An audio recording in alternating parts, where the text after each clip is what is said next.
Hello, everyone. Welcome. This is the International Peace Coalition. My name is Anastasia Battle. We're just letting everybody in from the waiting room. Please remember, as you join, we do have people from all over the world who are on. At least 55 countries have been in participation. So you will need translation, which we have provided for you. If you go to the bottom of your screen, you'll see a little picture of a planet, which is Bonjour, interpretation. And bienvenue à select that, tous and you'll find dans English, cette Spanish, nouvelle German, rencontre and de French, la whatever Coalition language you need. internationale pour la If paix, you qui est don't donc see the traduite little en planet on the français, bottom, mais select the également three dots that say en more, allemand, and you'll en find interpretation espagnol there. et en And we'll anglais. make this announcement Donc, in a couple of different cette languages. We'll go German, réunion Spanish, German, and French. va bientôt Please go commencer. ahead. C'est la I'm glad you didn't want me to do it in 83e German. That's réunion de la Sí, Coalition buenos días a todos. Si internationale están escuchando pour en la este paix. canal, este es el canal de inglés. Donc nous aurons Tienen tout que ir al d'abord canal de Helga español. Zeplarouche, La la manera de fondatrice de hacer eso l'Institut Schiller, es qui va que vayan intervenir, abajo, vean et el icono initiatrice de cette pequeño que está ahí coalition de un internationale planeta pour la paix. que dice Ensuite, interpretación, le escojan colonel à la interpretación y retraite luego américain español. Larry Wilkerson, Si no ancien chef ven de cabinet el du secrétaire icono, d'État los américain. tres puntitos que dice más, los puede llevar a la interpretación y luego Et escojan ensuite, español. Scott Muchas Ritter, gracias. ancien responsable des armées de l'ONU. Puis Steve Starr, professeur à l'Université du Missouri, ancien directeur du laboratoire de sciences cliniques de l'Université du Missouri, puis Chaim Bréchette, fondateur du réseau juif pour la Palestine. Vous aurez ensuite une discussion ouverte où vous pourrez intervenir, 3 minutes chacun, vous pourrez lever la main à ce moment-là. Le chat sera également ouvert à ce moment-là. Vous pourrez lever la main, nous vous traduirons en direct si vous voulez parler, donc en français si vous écoutez ici.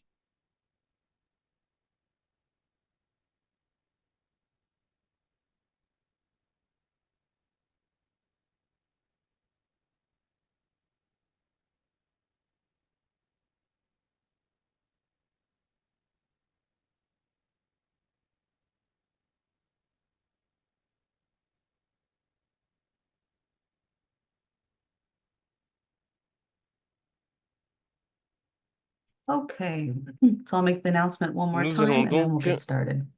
So bientôt welcome commencer. everyone to the International Peace Coalition. We do Bienvenue à have people tous à on cette from all over the coalition world, internationale pour la so paix, you will dit need Anastasia interpretation. If Battle. you go Donc to the elle est bottom of your juste en train screen, de you'll see a réexpliquer picture of a little planet, pour and la, that is interpretation. And we pour la have English, traduction. German, French, and Spanish Et provided for donc je you. vais vous If you don't mettre dans le see the chat little planet on the bottom, please l'ordre du select the jour. three dots that say more, Et vous and you'll pouvez find interpretation aussi there. par la suite And aller with sur le that, site Dave, just let me de know l'Institut Schiller when we're pour live. suivre toutes les activités de la coalition. Hello, everyone. Welcome. This is the Bonjour à tous, bienvenue. C'est la 85e rencontre de la Coalition internationale pour la paix. Je suis Anastasia Battle. Je serai votre modératrice aujourd'hui, ainsi que Denis Small et Denis Speed, qui seront co-modérateurs. Je veux juste redire à tout le monde, pour les nouvelles personnes aujourd'hui, de ce que nous avons, comment nous avons lancé ce mouvement, cette coalition internationale pour la paix, dans l'objectif d'unir toutes les organisations au niveau international qui agissent pour la paix, car ça n'a pas bien fonctionné puisque chacun a souvent agi de son côté pour une grande partie. Et il faut donc s'unir au-delà des idéologies. Et donc, il faut, parce que agir pour la paix dépasse toutes les différentes idéologies. Il ne devrait pas avoir de génocide qui a lieu en cours. Il ne devrait pas avoir toutes ces guerres. Il faut donc que nous intervenions de toute urgence. Merci à tous d'être avec nous. Nous avons des intervenants importants. Donc, vous savez qu'il y a un cessez-le-feu qui a été signé, qui a été négocié entre Israël et la Palestine. C'est significatif. Et il y a beaucoup de choses que nous devons discuter sur les choses suivantes qui vont devoir arriver. Nous aurons donc un certain nombre de discussions sur tout ça aujourd'hui. Je vais tout d'abord donc maintenant laisser la parole à Helga Zeplarouche pour le discours d'ouverture. Elle est la fondatrice de l'Institut Schiller et initiatrice de cette coalition internationale. Oui, Bonjour à tous. C'est un changement remarquable qui a lieu en cours, ce qui a eu lieu avec les différents problèmes qui ont été réglés dans la nuit sur le cessez-le-feu entre le Hamas et Israël, où ont été résolus au moins un certain point, avec toutes sortes de problèmes qui restent très vraiment qui doivent être résolus. Mais il semble que Smotrich était d'accord et donnait son accord et à rester, il reste au gouvernement. Il est contre cet accord, mais il reste dans le gouvernement. Et quelqu'un d'autre est contre, mais il a quitté le gouvernement. Ça n'est pas suffisant pour faire tomber la coalition du gouvernement de Netanyahou.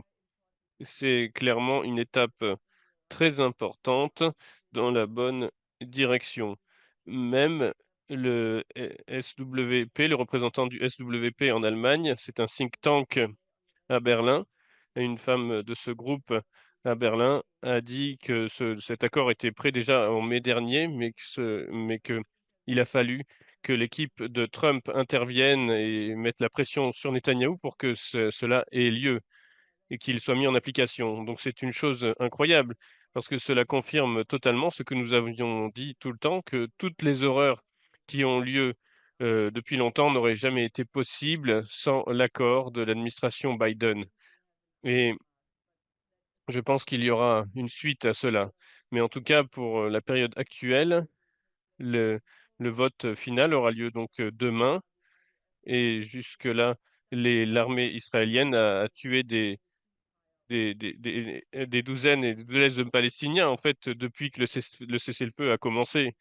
Et naturellement, avec le président Trump qui arrive à la Maison-Blanche mardi, c'est ce cessez-le-feu. Et il y a une chance que cela puisse résoudre la situation, aussi le fait que Trump arrive, qu'il y ait un nouveau président lundi.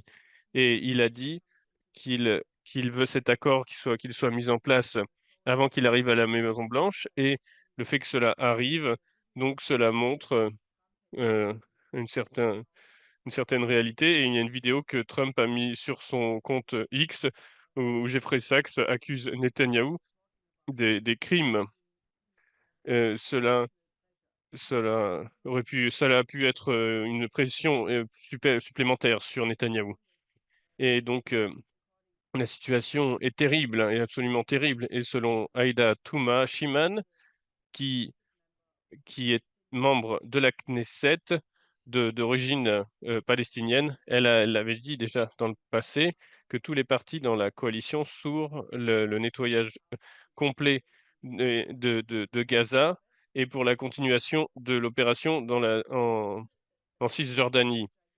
C'est absolument quelque chose de gigantesque, ce qui doit avoir lieu maintenant, qui nécessite que les forces mondiales pour la paix, cette coalition pour la paix, et tout le monde également, qui doivent agir pour que une réelle résolution de ce conflit puisse avoir lieu. Et selon ma vision, selon beaucoup de visions d'autres personnes, il est nécessaire d'avoir un État palestinien et cet État ne peut pas fonctionner s'il n'y a pas de reconstruction, pas juste de reconstruction de Gaza qui a été rasé complètement, mais cela nécessite également un ordre de paix dans toute la région, ce projet que nous avons proposé avec le plan Oasis.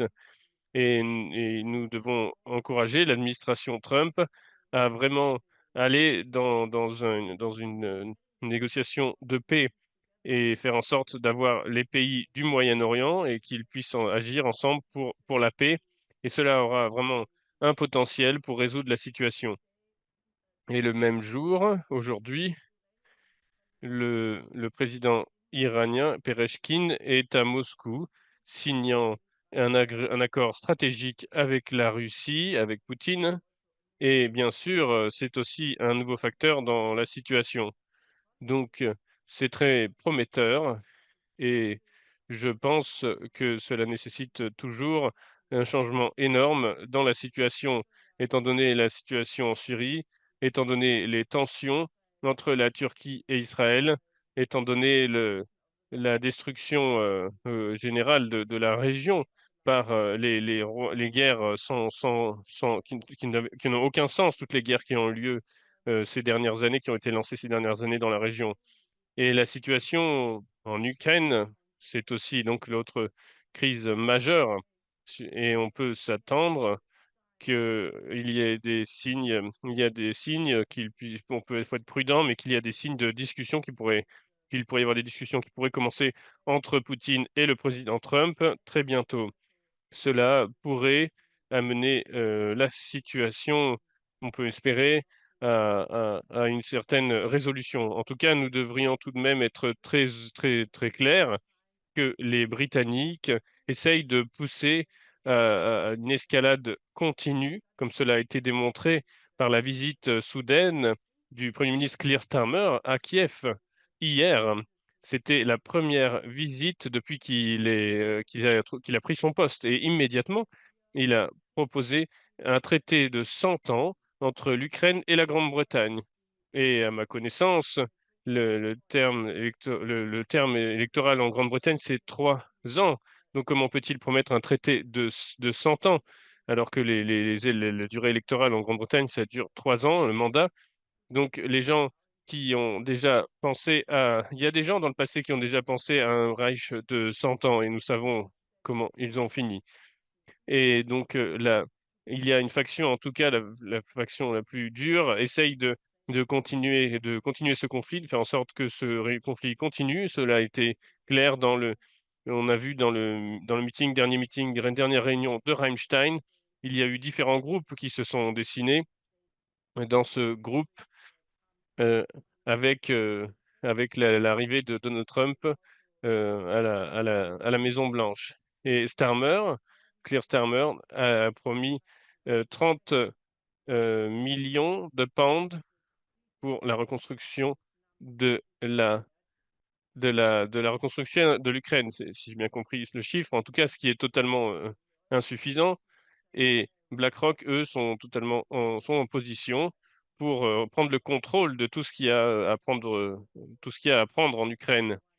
Et donc, voilà, il est nécessaire d'avoir un changement.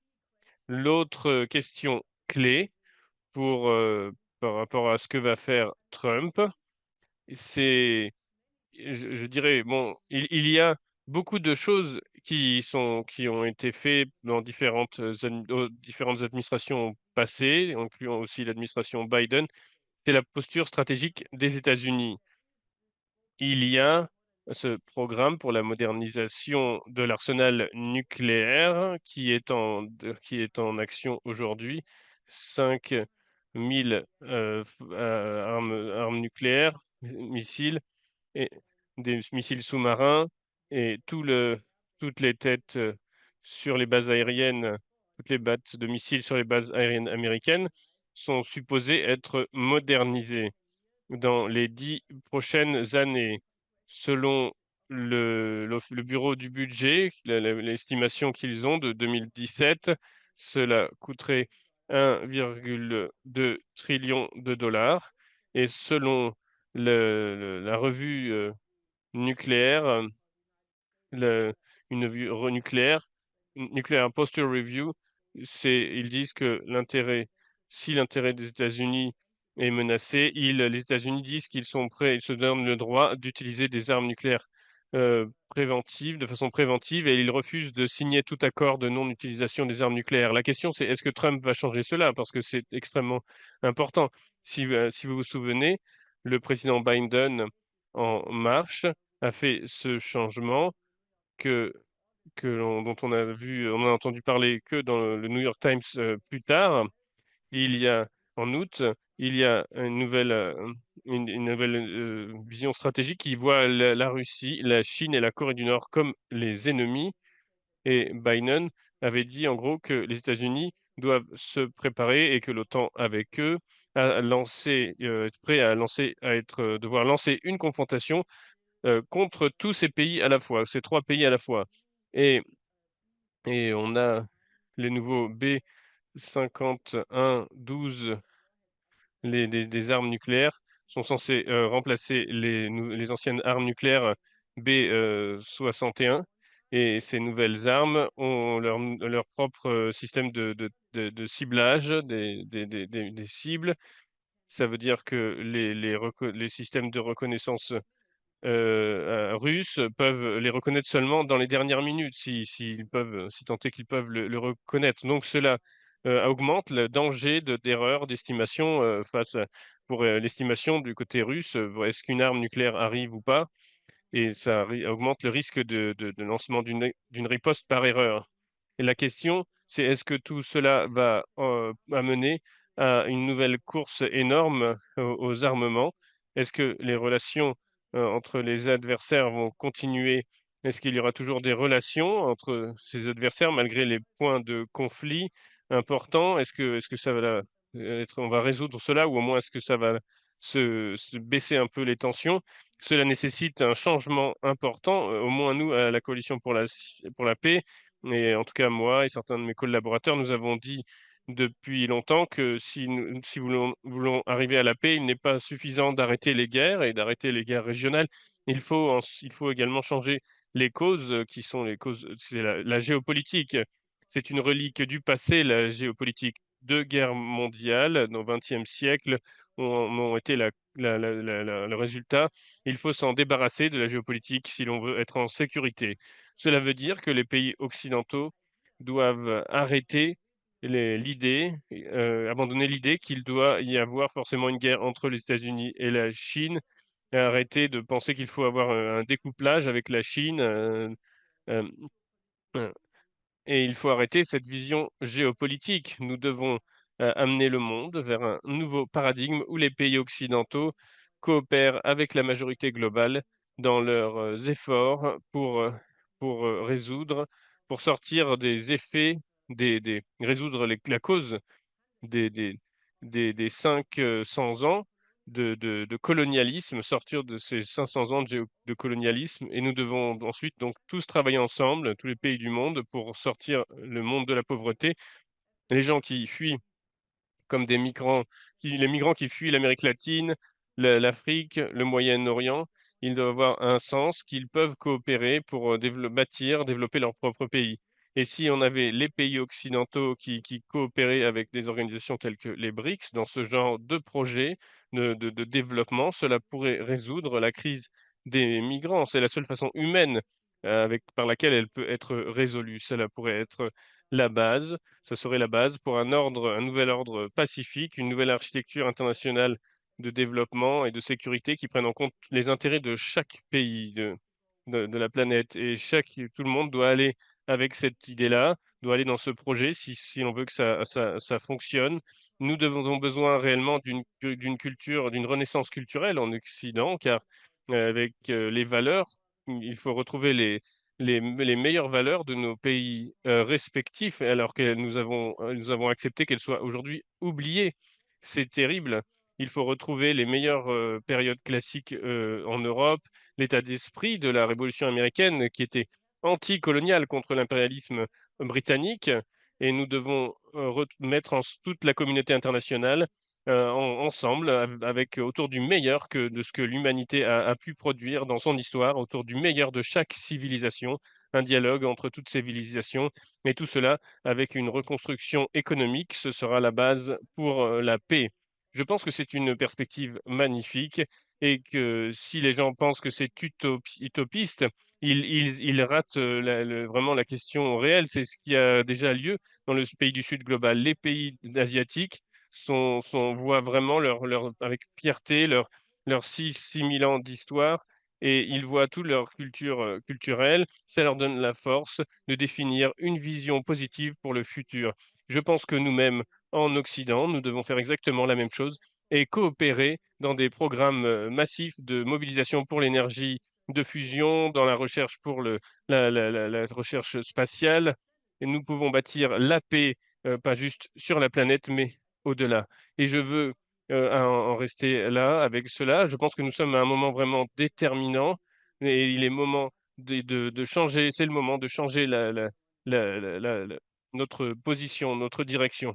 Merci Elga pour cela, pour ces idées très claires de où nous devrions aller actuellement. Merci pour cela. Maintenant, je voudrais donner la parole au colonel Larry Wilkerson, qui était l'ancien chef de cabinet du secrétaire d'État américain Colin Powell. Et je veux juste remercier le colonel Larry Wilkerson pour le travail important qu'il fait autour des institutions américaines, de la Chambre des représentants et du Sénat pour pousser à la paix. Merci, merci à tous de faire d'organiser cette réunion à travers le monde entier. Merci Elga pour ces remarques qui donnent vraiment un sens de la situation. Pour moi également, c'est important. J'ai j'ai j'ai j'ai fait un discours à la Ligue des femmes dans mon campus où je suis. Et je vais le faire de nouveau cette année, probablement pour la dernière fois cette année, parce que j'ai 80 ans maintenant, je suis moins efficace. Mais cette fois, ils m'ont demandé de parler de la politique étrangère américaine. J'ai parlé sur de différents sujets dans les 40 dernières années, que ce soit la Corée, l'Ukraine, et je vais probablement en parler. Ça a des implications géostratégiques, mais ce sujet, c'est vraiment cette intervention, c'est précieux.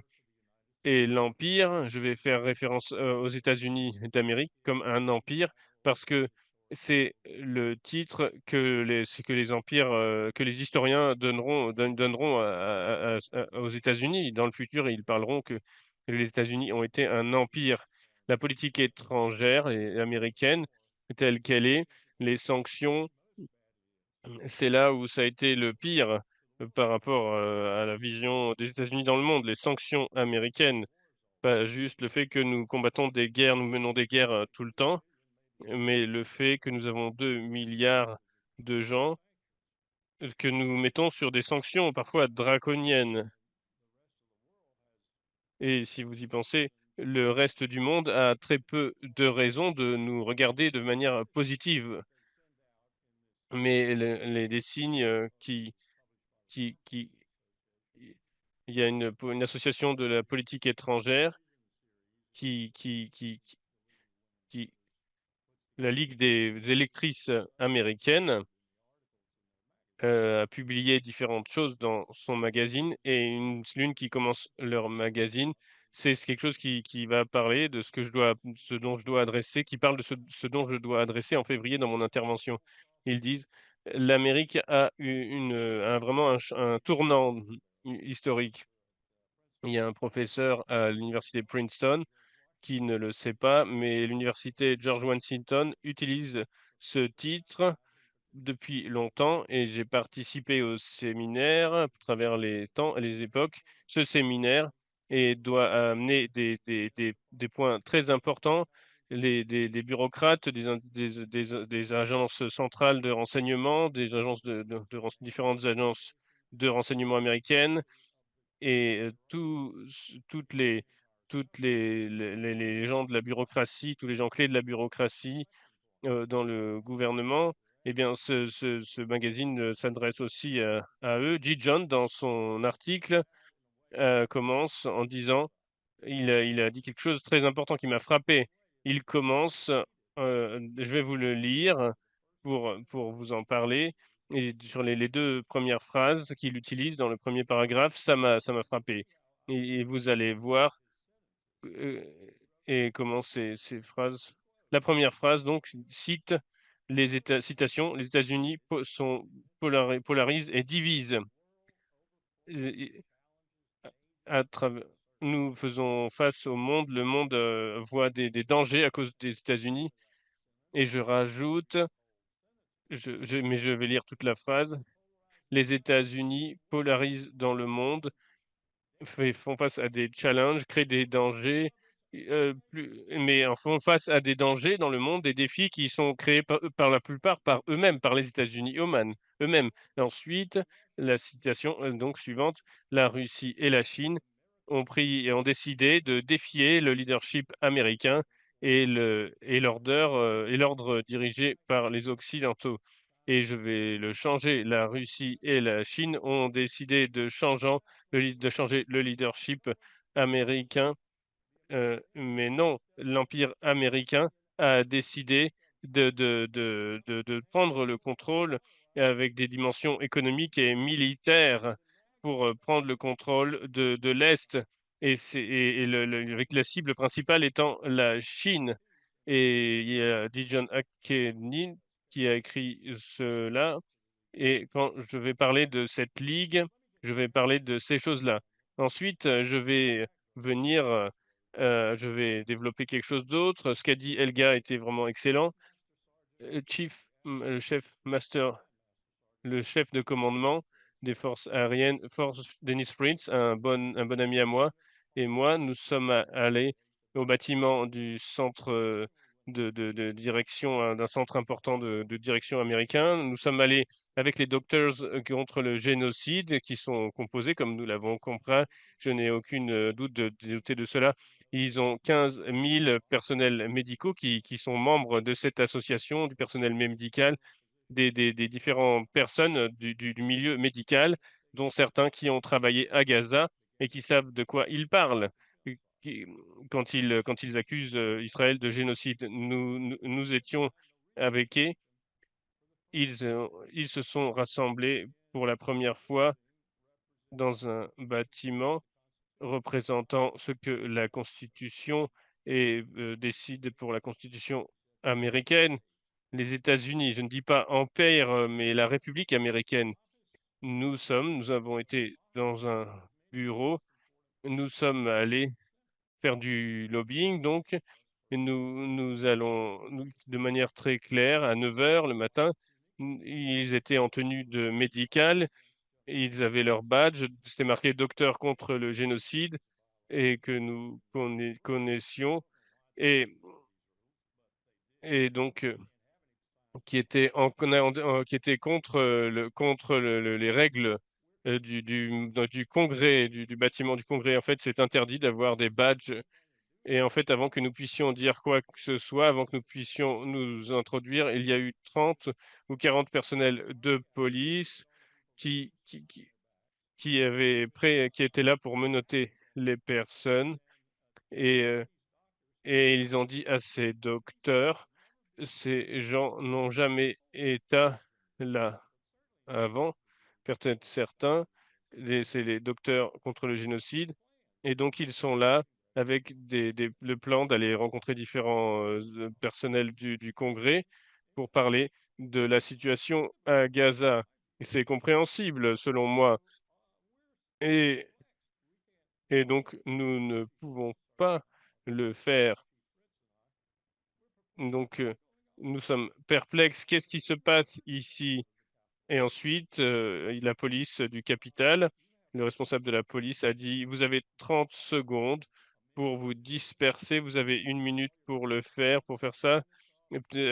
Quittez vos badges, quittez vos tuniques médicales ou sinon vous allez vous arrêter». Et ils l'ont dit avec, l'intimidation. Nous regardons ces gens-là et nous l'avions regardé. Ils ont planifié cela depuis des semaines, de semaines là. Ils ont fait tout. Ils ont pris des rendez-vous avec les bureaux et d'un seul coup, ils ont été en panique. Alors que nous étions prêts à leur dire quelque chose à la police, les docteurs se sont dispersés eux-mêmes sans leur tract, sans leurs documents pour certains. Mais et donc ils voulaient aller ils vont aller donc dans les bureaux là où ils avaient rendez-vous, voir les gens des congressistes. Donc ils se sont réellement dispersés. Mais donc nous sommes allés avec eux et nous sommes plaints à la police. Et ensuite, Denis et moi avons envoyé un email à la police du Capitole.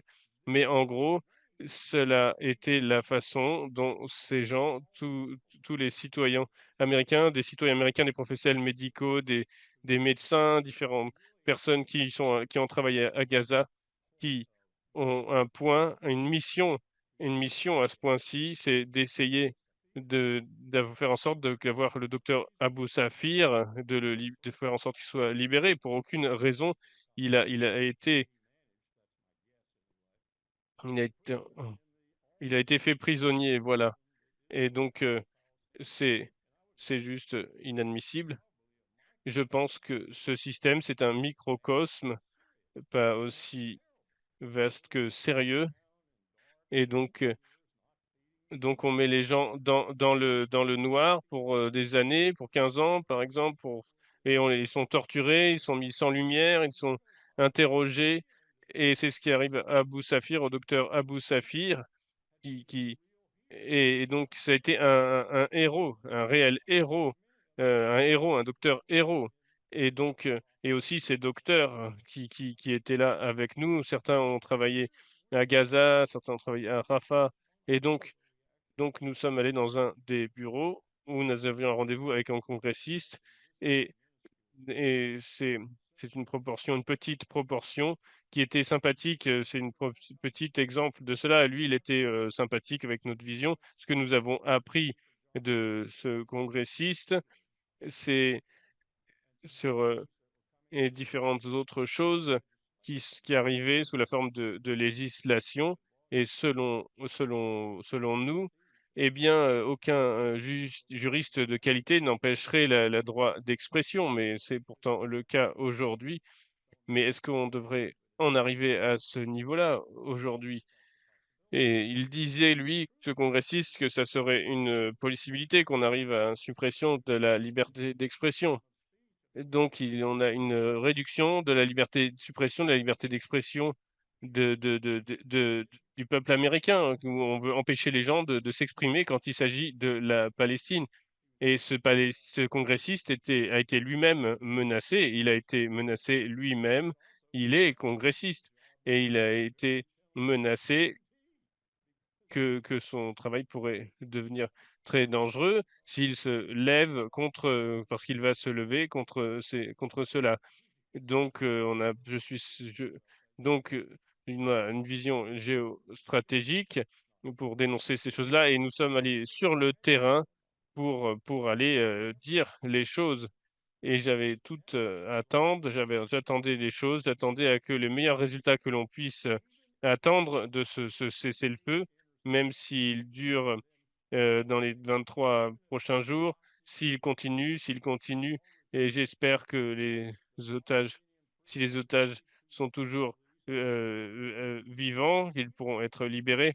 Si même tous les Palestiniens sont libérés, et si tous les accords sont respectés de cette cessez-le-feu, en tout cas, tout ce qui va se passer, c'est que les mêmes choses qui a lieu dans la bande de Gaza, la même chose qui commence à Jérusalem-Est, continueront aussi à Gaza. Les Israéliens vont essayer de prendre le contrôle toujours de ce territoire. Ils vont changer le statut, mais ils continueront à faire brutalement. Ils vont faire en sorte de gagner des nouveaux territoires, et ils augmentent leur territoire kilomètre par kilomètre chaque jour. C'est ce qu'ils font actuellement en Syrie. Et donc, ils vont changer. Il y a des sionistes radicaux. C'est Netanyahou représente ça depuis qu'il est à la Maison-Blanche, et depuis qu'il est arrivé au ministère des Finances. Il a, Depuis qu'il a été en position de pouvoir, il a fait ces choses-là. Ça n'a pas changé sous Joe Biden, ça ne va pas changer sous, sous Donald Trump. Donc, nous n'avons pas une occasion réjouissante pour un futur État palestinien. Nous avons juste toujours une situation, la même chose, peut-être un peu moins meurtrier, mais c'est toujours dans la direction. Mais les Israéliens, ils vont commencer à perdre, ils vont avoir, ils en font face à beaucoup de problèmes. Ils ont des gens qui ont des troubles psychologiques, des troubles psychiatriques, des militaires qui retournent du front, ils ont un gros problème avec leur économie. Il y a des gens qui quittent Israël parce que ce n'est plus un lieu sûr maintenant. Et donc ils étaient venus là à la base, c'était pour avoir un lieu sûr dans le monde. C'était ça l'objectif d'Israël, d'un lieu sûr pour les Juifs. C'était l'objectif de l'État d'Israël, ce qui a été dit. et ce n'est plus du tout un lieu sûr. Donc des gens commencent à partir. Donc tout cela n'est pas bon non plus pour Israël. Et, et aujourd'hui, ce qui se passe, c'est que on arrive de plus en plus à avoir des gens qui arrivent à une conclusion telle que celle que dit Elga. Il y a l'association des pays d'Asie du Sud-Ouest qui, que aujourd'hui, il y aurait une meilleure solution. Ce serait mieux de sortir du monde occidental, du système occidental. Mais l'Est aujourd'hui est en train de gagner. Et, euh, et, et aujourd'hui, il y a eu il y a des résistances contre ça. Et en Roumanie, il y a eu des élections où des gens qui étaient pour la paix avec la Russie. L'Union européenne a dégagé, a voulu annuler cette élection. Et donc, il y a aujourd'hui une volonté un contrôle de la liberté, de la démocratie.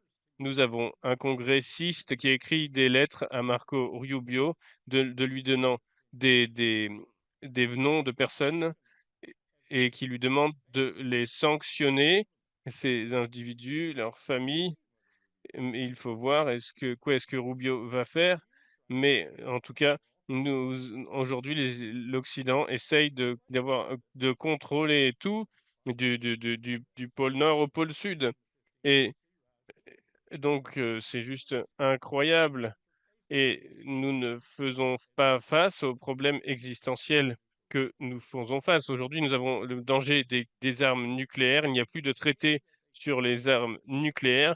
Les gens aux États-Unis disent qu'ils peuvent gagner une guerre avec une première frappe préventive contre la Russie, notamment. C'est extrêmement dangereux de dire des choses pareilles. Et notre empire, comme je l'ai dit auparavant, cause tous ces dangers et tous ces défis qui causent de la souffrance dans le monde. Donc voilà, c'est mes pensées pour ce qui se passe aujourd'hui. Et, et donc la question, c'est que cet empire est responsable de tous les problèmes aussi auxquels fait face l'Occident, responsable de nos propres problèmes et ce que représente Asion. Et il y a une raison pour laquelle Beijing parle de la communauté ASEAN pour décrire son approche du monde, plutôt que parler de l'approche de bombes, d'amener des soldats, des sanctions, c'est l'approche américaine. Il faut changer cela. Merci. Merci beaucoup, colonel Wilkerson, pour cette analyse et pour le rapport de ce que vous avez fait à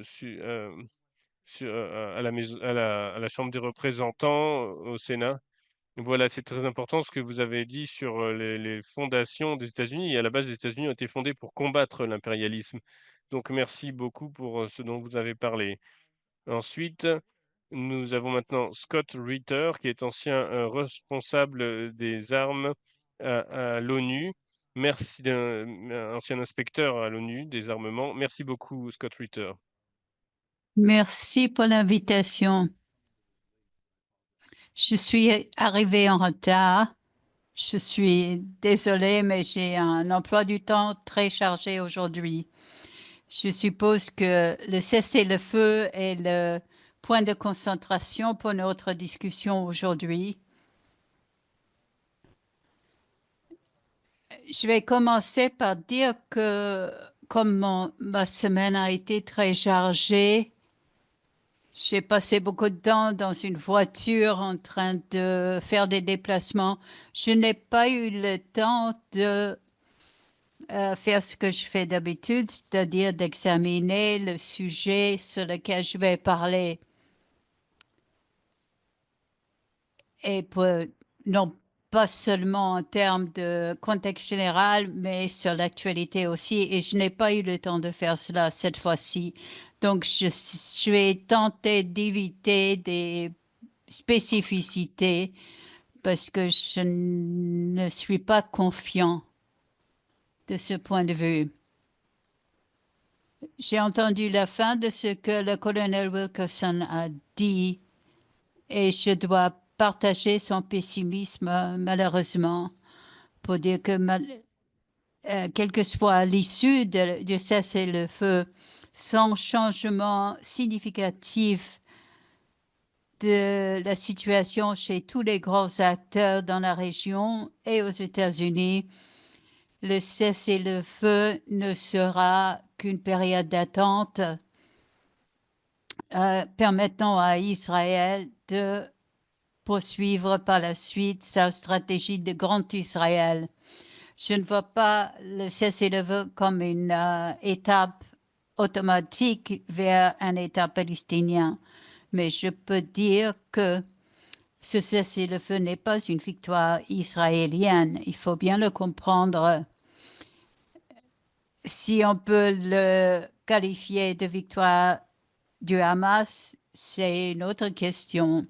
Mais lorsque Israël commence avec ses objectifs stratégique de détruire physiquement la Hamas, de la supprimer complètement en tant qu'entité politique. Voilà, nous avons un cessez-le-feu aujourd'hui où la Hamas est tout aussi puissant aujourd'hui qu'au départ de la guerre. La Hamas n'a pas cédé les territoires. Alors, la population palestinienne a peut-être été évincée de certaines régions de Palestine, mais pas le Hamas. Il y a encore des attaques contre Israël depuis le nord et ailleurs. Donc, ce cessez-le-feu permet au Hamas de maintenir cette capacité militaire qui est une défaite pour Israël en fin de compte. Donc, le fait que le Hamas a mené ces négociations montre que c'est une entité politique viable. Mais ce n'est pas une victoire de l'autre côté, parce que le prix à payer pour le peuple de Palestiniens ne peut être justifié que par la création d'un État de Palestine. Et s'il doit exister une voie vers un État palestinien aujourd'hui, est une voie très difficile, très compliquée. Alors que les élites aux États-Unis et ailleurs ne veulent pas que cela se produise. Et je peux ajouter que depuis ce qui se passe depuis le mois de novembre indique un changement de dynamique, c'est-à-dire depuis l'élection de Trump à la présidence. Quel que soit votre sentiment ou votre opinion à l'égard de Trump, il est incontestable qu'il a changé la dynamique globale. Et je suis complètement convaincue de cela. Netanyahou avait résisté à toutes les tentatives, s'il y en avait, de l'administration Biden de parvenir à un accord. Et je pense que si Netanyahou a pu le faire, il aurait fait durer les négociations jusqu'après l'arrivée à la Maison-Blanche de Donald Trump, en espérant que Trump serait racheté par des amis d'Israël pour mettre plus de pression sur la Hamas. Et c'est le contraire ce qui s'est produit. Le négociateur de Trump a apparemment il a créé un environnement complètement différent pour dire aux Israéliens, voilà, taisez-vous, asseyez-vous, négociez. Je sais qu'il y a quelques nuances à cela.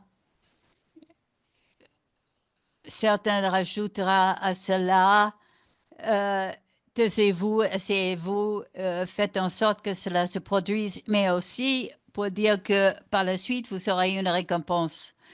Nous ne savons pas ce qui va se passer après le 20 janvier, mais nous savons qu'Israël est très, très affaibli, qu'il risque de ne pas survivre à cette manœuvre. peut-être que Ben-Gvir a déjà démissionné. Et je pense que le gouvernement actuel d'Israël ne va pas exister très longtemps. On sait que Netanyahou est sous pression de la part de la justice pour des crimes qu'il a commis et pour autre chose qui s'est passé depuis un temps récent à Gaza. Tout cela a été documenté par Seymour Hersh sur les crimes de Netanyahou. Ça ne va pas disparaître, on ne peut pas le faire disparaître. Netanyahou est accusé d'avoir manipulé des renseignements des services secrets. L'ampleur réelle des crimes de Netanyahou et de son gouvernement, en particulier l'utilisation du Hamas pour des gains politiques de la part de son gouvernement, est très grave et aura des conséquences. Je ne pense pas que Trump cherche une prolongation du conflit. Je pense qu'il veut que cela se termine, qu'une stabilité s'instaure. À cet égard, le cessez-le-feu est intéressant. Nous avons maintenant une voie possible vers un accord entre les Houthis au Yémen et Israël. Jusqu'alors, les Hutus ne voulaient rien savoir d'un accord. Ils voulaient parvenir à leurs objectifs initiaux, quel que soit le prix. Mais maintenant, on pense que Trump va mettre des pressions sur ce front aussi et qu'il va peut-être créer un nouveau cadre de négociation avec l'Iran. Est-ce que ça va réussir? Je n'en sais rien. Mais la stratégie de Netanyahou consistant à faire durer le conflit est contradictoire à la stratégie de Trump qui veut la fin des conflits. Alors, qu'est-ce que cela voudrait dire pour l'Arabie saoudite? Si Hamas était éliminé, l'Arabie saoudite devrait en tenir compte et agir en conséquence. La normalisation est ce qui était à l'ordre du jour, mais ce n'est plus le cas pour une normalisation entre l'Arabie saoudite et Israël. Et je pense que maintenant, Riyad ou Israël va tenter d'avoir une certaine normalisation tout en laissant ouverte l'option d'un État palestinien. Et cela est vital pour pour Gaza. C'est aussi un problème pour l'autorité palestinienne.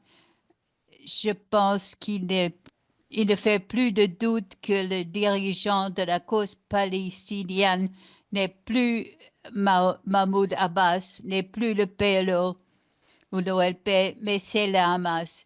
Le cessez-le-feu n'est pas une défaite du Hamas, c'est une victoire en quelque sorte. Donc, nous avons une nouvelle réalité en train de se former. Nous ne savons pas ce qui va se développer. Il y a des acteurs politiques qui attendent pour voir. Mais je pense qu'en Israël, nous verrons des changements politiques fondamentaux.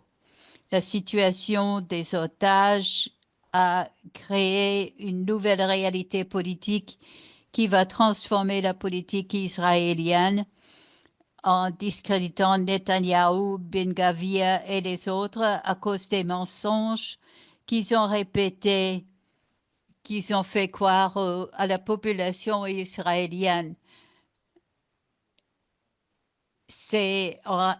En réalité, c'est Netanyahou et lui seul qui est responsable de l'incarcération continue des otages à Gaza. Si vous êtes analyste s'occupant du Moyen-Orient, vous aurez une sécurité d'emploi pour un certain temps à venir, parce que la situation est vraiment très fluide pour l'instant. C'est une situation en changement constant. On ne peut plus répéter ce qui s'est passé dans le passé. Et nous aurons besoin de têtes pensantes très lucides. Voilà tout ce que je peux dire sur la situation en ce moment.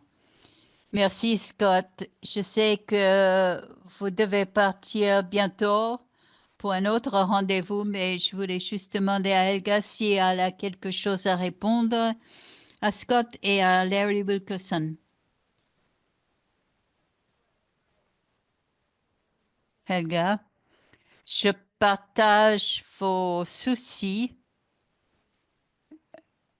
car la situation représente de l'espoir d'un côté, mais je pense que si nous en restons là à être contents, on aurait tort parce qu'il y a aussi un grand potentiel que cela se termine mal. Donc, c'est le moment, à mon avis, où tout le monde doit pousser quelque chose comme le plan Oasis. Trump a dit à plusieurs fois que c'est un bâtisseur. Et il comprend en effet quelque chose avec le bâtiment, avec la construction. Il dit vouloir bâtir l'économie américaine. Et si on arrive à le convaincre de la nécessité de réaliser le plan Oasis pour un plan de croissance économique pour Israël et Gaza, si on le convainc de regarder les vidéos que nous avons produites et si nous arrivons à convaincre certains dirigeants de la région, par exemple en Arabie saoudite, par exemple, Riyad veut maintenant construire une station de ski dans le désert pour des touristes. Ça coûte bien sûr des sommes faramineuses et c'est un peu ridicule. Et je pense qu'il faudrait plutôt qu'ils pensent à comment bâtir des projets pour subvenir aux besoins en haut de toute la région, besoins qui sont énormes. Il y a différents pays arabes qui pourraient y participer, la Turquie aussi, l'Afghanistan aussi, l'Iran, bien sûr, ont tous un rôle à jouer. Et je pense que nous devons mettre sur le tapis cette perspective pour en parvenir à une nouvelle architecture de sécurité et de développement pour tous, éventuellement. Mais pour le Moyen-Orient en particulier, c'est le plan Oasis qui permettrait de changer fondamentalement la dynamique. Et je pense que dans cette session de la coalition, si vous êtes d'accord avec cette perspective, on pourrait aussi en faire un sujet de mobilisation spécial. Scott, si tu veux dire autre chose avant de partir. Eh bien, quant à moi, je suis prêt avec quiconque veut vraiment œuvrer vers un plan de paix définitif pour la région. Le plan Oasis, si on a une bonne chance de le faire réaliser, j'y suis. Je peux vous aider de quelque manière que je puisse. Wilkerson, moi, je suis d'accord. Bâtir une station de ski en Arabie Saoudite, c'est un peu comme faire de la pêche au saumon au Yémen. Cela ne fera rien de positif pour la région. Et vous avez raison de souligner l'importance de l'eau. C'est absolument critique. Et si on veut comprendre les motifs d'Israël au Liban et à Gaza, en grande partie, c'est à cause de l'eau.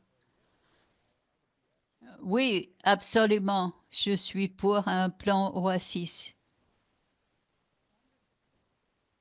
Très bien.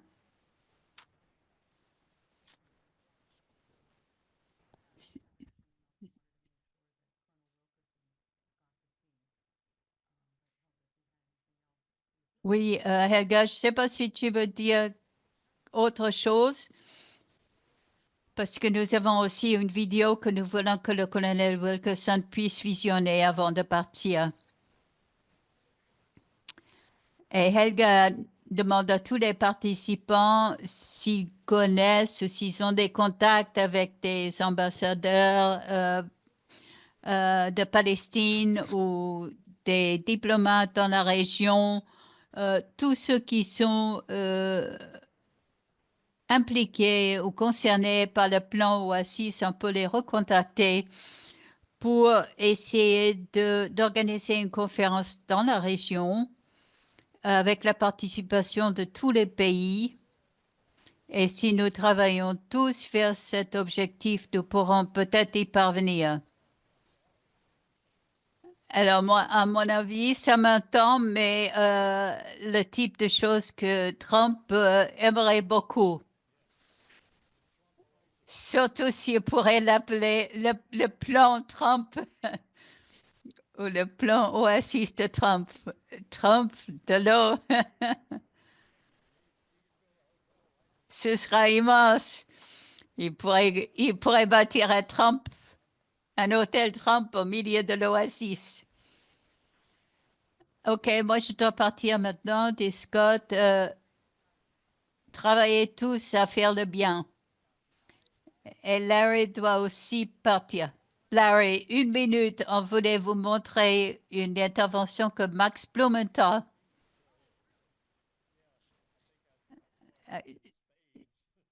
Je crois que je l'ai vu, mais allez-y, allez-y.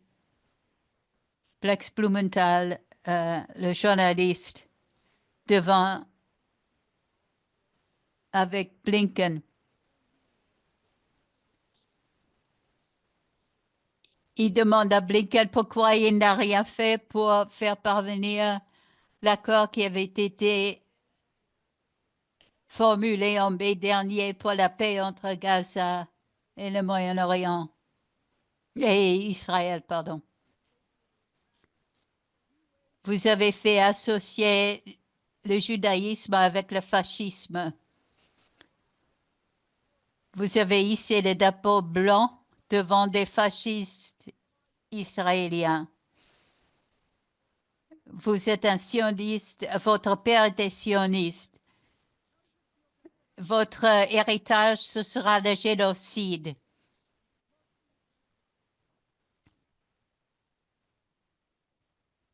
Voilà, c'était son intervention. Oui, j'avais vu une vidéo, mais c'était du point de vue à partir de là où était Blinken. Et cette intervention était encore plus damnante que l'autre qui est disponible sur le net. Il y a aussi une vidéo de Joséphine Guibault qui s'est fait transporter hors d'une autre intervention. Il y aura Joséphine avec nous pendant cette intervention que je vais faire plus tard dans la journée. Elle ne faisait que dire la vérité.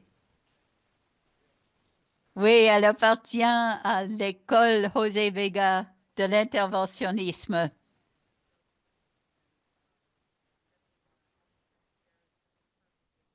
Je vais mettre des liens dans le chat à toutes ces vidéos, à toutes ces interventions. Elle a même été illustrée.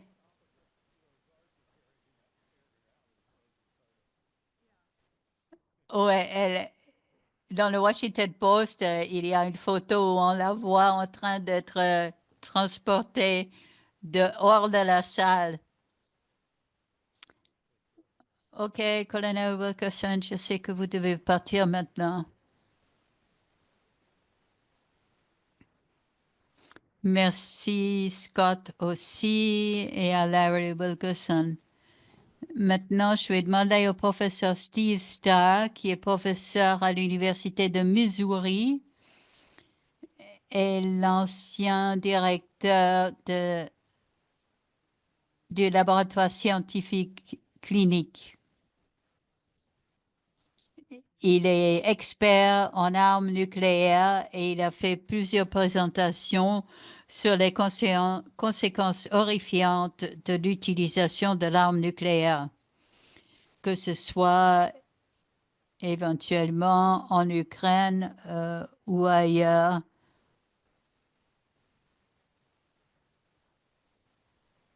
Car une guerre nucléaire est effectivement un objectif ultime de l'Empire que nous dénonçons ici. Comme vous l'avez dit, je suis professeur des armes nucléaires. J'ai travaillé aussi aux Nations Unies comme expert sur des armes nucléaires pour la Suisse. Aujourd'hui, je veux parler des feux qui détruisent Los Angeles et l'arme nucléaire. Il y a une différence fondamentale entre ce qui se passe là-bas et ce que serait un feu nucléaire. Les feux de forêt que nous connaissons ici sont propagés par les vents. Il est possible d'en échapper d'habitude, mais avec un feu nucléaire, suite à une bombe nucléaire, ce feu s'étend, se propage instantanément, tout de suite, partout. Et je voudrais élaborer sur ce sujet. On voit ici, à partir de vue de distance, les deux types de feux peuvent avoir des ressemblances, mais ce n'est pas le cas. Ici, on le voit en Californie, dans ce cercle rouge. Il y a eu plus de 50 000 km². Il y a eu des morts. La bombe qui a explosé au-dessus de Hiroshima, 15 kilotonnes, le feu a couvert environ 7 km². Cette photo a été prise 7 mois après la détonation. On voit ici où tout a été ravagé, brûlé. Il y a ici une banlieue de Los Angeles. Il y a des ressemblances, effectivement. Mais ça aurait été bien plus pire si les gens n'avaient pas pu évacuer la ville de Los Angeles, ce qui serait le cas pour un feu nucléaire. Voici des différences. Le feu nucléaire est un feu de masse. Et dans une dizaine de minutes, tous les différents feux se rejoignent pour former un seul feu gigantesque. C'était comme un ouragan de flammes, des vents de 200 km à l'heure, sinon plus. Les gens n'ont pas le temps de s'échapper. C'est impossible d'y échapper. C'est une zone immense. Vous voyez ici un article que j'ai écrit ensemble avec le professeur Postol et Lynn Eden. Si vous voulez avoir plus de détails. Une seconde après la détonation, une boule de feu nucléaire s'élève au-dessus de la ville avec 2 km de diamètre. Le soleil est complètement bloqué. La surface du feu est plus chaude que la surface du soleil. Et cette boule de feu va irradier une chaleur immense dans toutes les directions. Et tout va être vaporisé. Le Ground Zero, c'est l'endroit directement en dessous de cette boule de feu. On voit ici l'ombre d'une personne qui était laissée sur le trottoir d'Hiroshima. On ne voit plus que ceci qui reste. Tout est vaporisé, s'évapore à cause de la chaleur.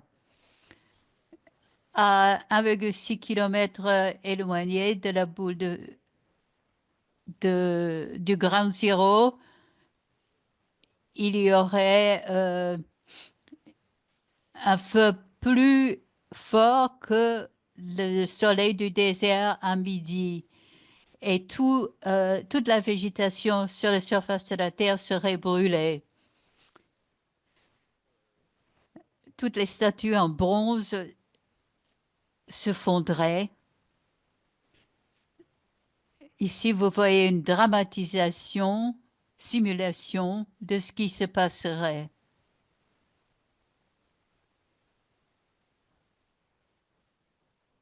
Les vents, le feu,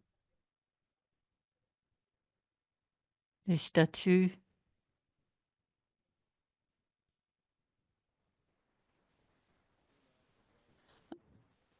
À 5 km du Ground Zero, tous les vêtements portés par les gens se fondraient. Les peaux seraient brûlées noires.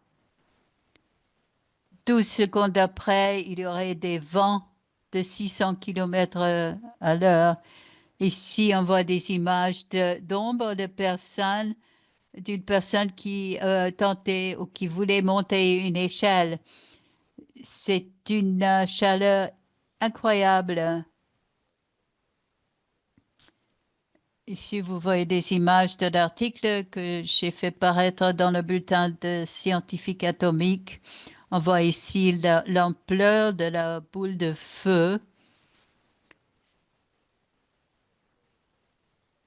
Les pierres, tout ce qui est en pierre commence à se désintégrer dans la ville.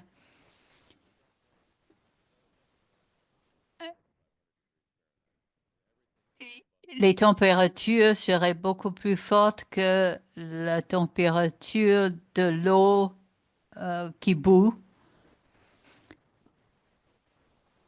Ce serait 30 à 40 secondes après la détonation. Tout ce qui est dans la ville serait engouffré par les flammes. On ne voit pas ici le nuage en forme de champignon, mais on voit comment les vents montent vers le haut, qui crée un effet de cheminée. Tout ce qui est en dessous est dirigé vers le centre comme dans une cheminée. Tous ceux qui sont en dessous sont piégés, ne peuvent plus sortir.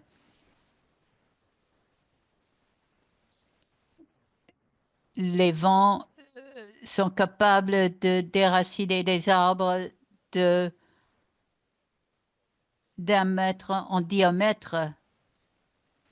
À Dresde, ce n'était pas possible, même s'il y a eu un orage de feu un peu similaire à Dresde vers la fin de la Deuxième Guerre mondiale.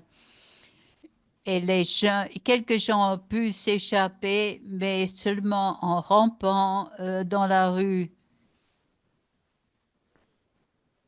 En général, on peut dire que personne ne puisse échapper.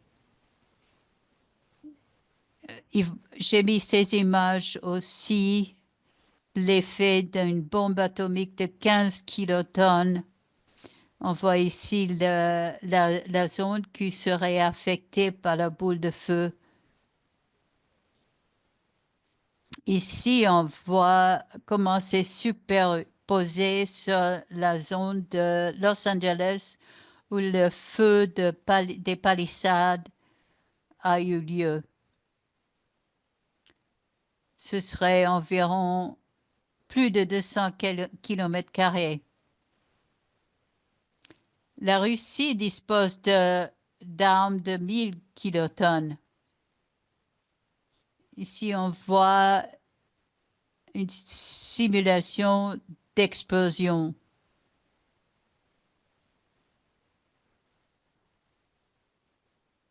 C'est en russe.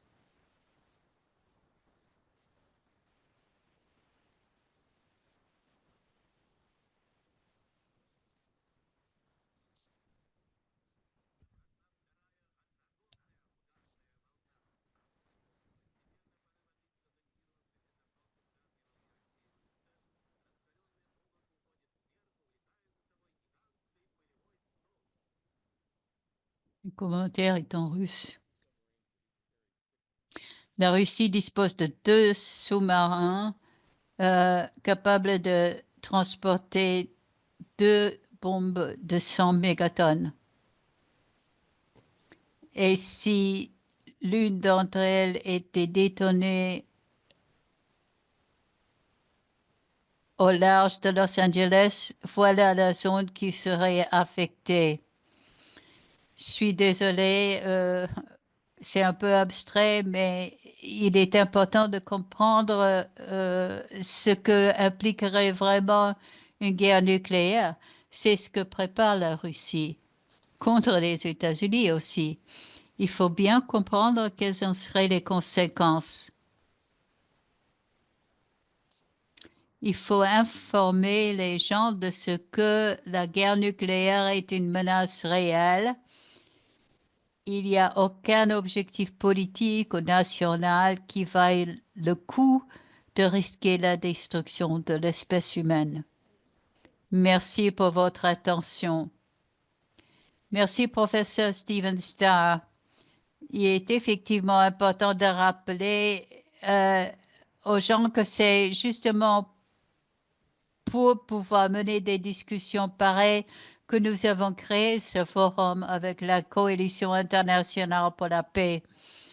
Et il est important aussi d'avoir les connaissances techniques nécessaires pour combattre cette évolution.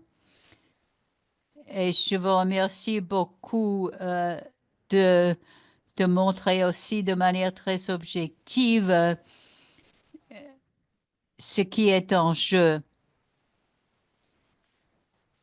En restant sur le même thème, nous allons entendre maintenant le professeur Bachid, qui est le fondateur du réseau juif pour la Palestine. Professeur Bachid.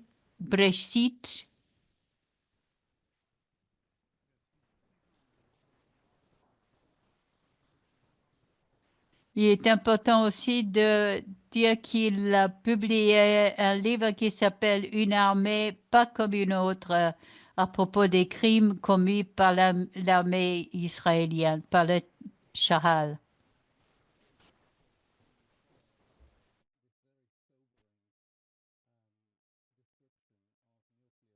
Merci. C'est très compliqué de suivre cette description très sobre des conséquences d'une guerre nucléaire. Mais je veux rappeler à mes amis, à mes chers amis, que c'est ce que Israël prévoit pour l'Iran.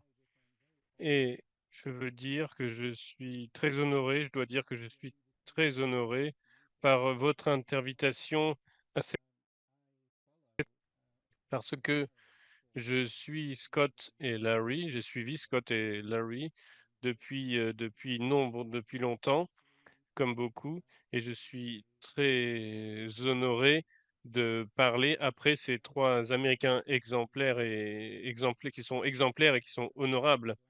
Je vais maintenant donc parler je suis très heureux de parler avec des Américains qui sont également eux-mêmes critiques. Et dois dire, nous devrions être très inquiets sur la personnalité, nous devrions nous inquiéter de la personnalisation de la politique. Et c'est ce qu'on voit avec des gens comme Netanyahou et Trump. Et c'est très important de les comprendre. Mais au-delà de ces personnes, il y a des États et il y a une histoire dans laquelle ils travaillent, dans le contexte de laquelle ils travaillent. Et nous pourrions penser à Netanyahou, et il n'y a pas beaucoup plus que nous puissions dire pour défendre Netanyahou. Clairement, je ne peux pas et je ne le veux pas et de le défendre. Et Netanyahou, si c'est fini pour lui, et je l'espère, très bientôt, sa carrière sera finie. Cela n'amènera pas cependant un changement radical dans la politique israélienne. La raison en est que, comme aux États-Unis, Israël a un État profond et ça s'appelle le sionisme. Et le sionisme a 100 ans, plus de 100 ans, plus de 120 ans, un mouvement de 120 ans. Et son histoire a décrit s'est développé sur le corps de la Palestine et ils ont développé un discours. C'est à cela que nous devons penser. En tant qu'historien, je pense que je ne veux pas me concentrer uniquement sur des gens comme Netanyahou, je veux me concentrer sur l'histoire et sur la direction que cela a pris jusqu'à maintenant. Et premièrement, par rapport aux gens qui pourraient remplacer des gens qui pourraient remplacer Netanyahou, ils ne sont pas mieux. Certains s'appellent la gauche, étant de la gauche. Il y a des gens qui dirigent la gauche, la soi-disant gauche. Il y en a un ou deux au maximum. Il y a un ou deux parlementaires représentants qui soient pacifistes ou peut-être même pas. Il a critiqué, quelqu'un a critiqué Netanyahou de ne pas attaquer l'Iran. Quelqu'un qui se dit de gauche, et donc c'est quelqu'un qui se dit de gauche qui a dénoncé Netanyahou pour ne pas attaquer l'Iran. Donc Netanyahou a créé un soutien de la population israélienne à Gaza à 97% selon l'université de Tel Aviv il y a un an. Et le pourcentage ne baisse pas significativement. Et il est vrai que maintenant, 2 tiers des Israéliens sont fatigués de la guerre à Gaza et veulent que cela s'arrête, mais ils l'ont soutenu en large majorité il y a un an. Pourquoi est-ce qu'ils ont changé leur vision? C'est parce qu'ils n'ont pas gagné, en fait. C'est parce qu'ils perdent. Ils ne perdent pas juste les guerres, mais ils perdent des milliards de gens qui comprennent maintenant ce qu'est le sionisme. Et l'autre chose que je veux dire en termes de terminologie, c'est que le génocide n'a pas commencé le 8 octobre, mais donc pas en 2023. On peut le voir, son début, probablement en novembre 1947, quand l'ONU a décidé de diviser la Palestine entre un État juif et un État arabe. Et le jour après le vote de l'ONU, le 29 novembre, les sionistes ont commencé la guerre contre les Palestiniens. Et cela a été une guerre génocidaire. Entre cette guerre génocidaire et celle qui continue toujours, malgré les négociations et les accords, etc., il y a plus d'un quart de, de Palestiniens, selon certains experts, ont été tués déjà. Donc, est-ce que il y a l'ONU et comment l'ONU fait face au génocide Et les États-Unis, déjà, ils doivent reconnaître qu'il y a ils ont reconnu 10 génocides. Certains d'entre eux avaient seulement 9000 personnes ayant été tuées. Et parmi les génocides dans les génocides que les États-Unis ont reconnus. Et l'Israël a tuni plus d'un quart de million de personnes dans l'histoire. En 2003, en 2014, en 2019, en 2021 et en octobre 2023, il y a des fois où il y a des centaines de milliers de personnes étant tuées, et maintenant c'est beaucoup plus que cela, mais ça ne s'arrête pas. Et nous devons penser au sionisme au-delà de Netanyahou. C'est le premier point.